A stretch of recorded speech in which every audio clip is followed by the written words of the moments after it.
Now, to finalize this, John, there are a couple of areas, and we'll take them all together, and they are retention of jurisdiction, which is Roman numeral 8, no limitation on government rights, Roman numeral 9, Roman numeral 10, expiration of final judgment, and Roman numeral 11, public interest determination. So let's start with retention of jurisdiction. Right. Well, you know, sometimes getting jurisdiction in a lawsuit is a long, drawn-out process.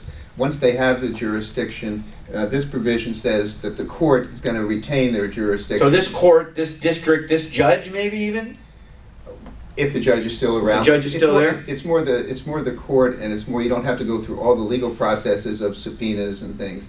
And so at any time you could apply back to this court. This court is going to have knowledge and awareness of all of the proceedings, and so so the parties, the United States and the NAR, are agreeing in this judgment, and of course the court is agreeing, that this court retains the jurisdiction over this case. Right.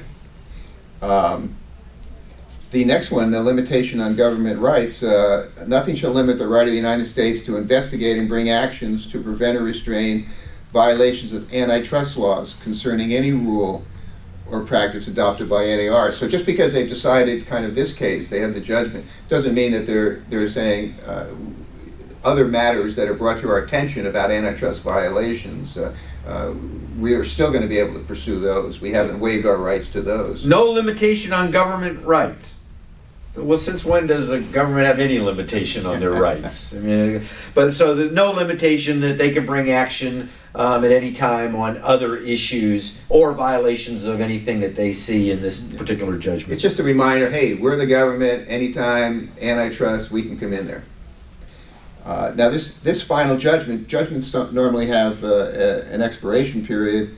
This one is very long. This final judgment shall expire 10 years after the date of its entry. So at some point within 10 years, if they wanted to modify or continue any of these, they're going to have to do it. 10 years is a long time. Mm-hmm. And 10 years is especially long when you're talking about technology.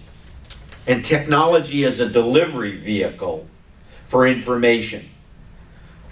And particularly when you're talking about technology as a delivery vehicle for information with generational changes taking place in mass proportion. When we look at the Gen Xers and the Gen Ys, you know, like 80 million as opposed to the baby boomers, which is like 78 million.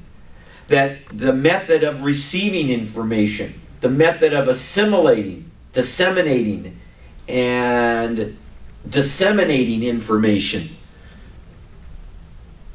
is different from one generation to another, particularly with the advent of technology and particularly with the acceleration of technological change. So actually, if you think about it, 10 years was like crazy long. But nonetheless, Roman numeral 10, the expiration of final judgment is 10 years from this judgment. And the last point, Roman numeral 11, public interest determination. And this wraps this up.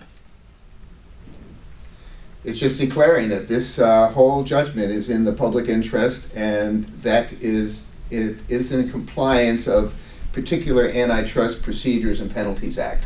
It's a legal technical disclosure. It's a disclosure that we are right. We're doing what's in the best interest of the consumer and the public. And the court's saying that, and of course the parties are agreeing to this judgment. Mm-hmm. That while this is a judgment, it was almost like a judgment where I guess the judge didn't decide it, the parties agreed to it.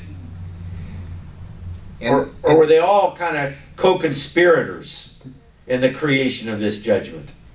Well, they're gonna say that they all came to settlement and agreement on it, and they just wanted to have it public. Interestingly enough, you know, in this case, we've seen in the press some claims that NAR was really hit over the head with this judgment.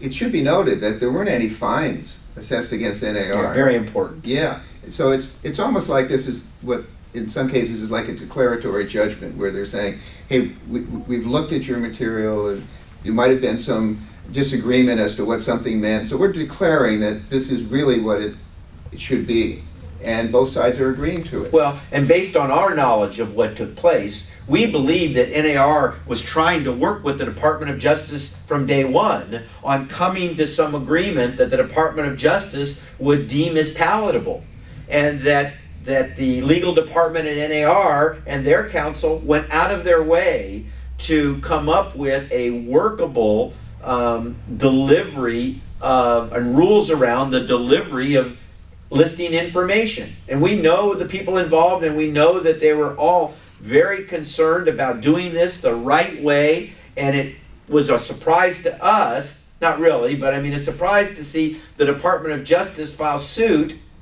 for, and want to get, and what the end result is, what was intended by NAR anyway to begin with. And that is to have an acceptable policy for the dissemination of listing information in a competitive and compliant way.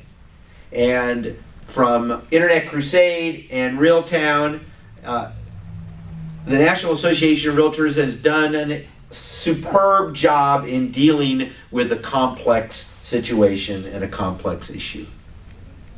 Totally agree. Okay.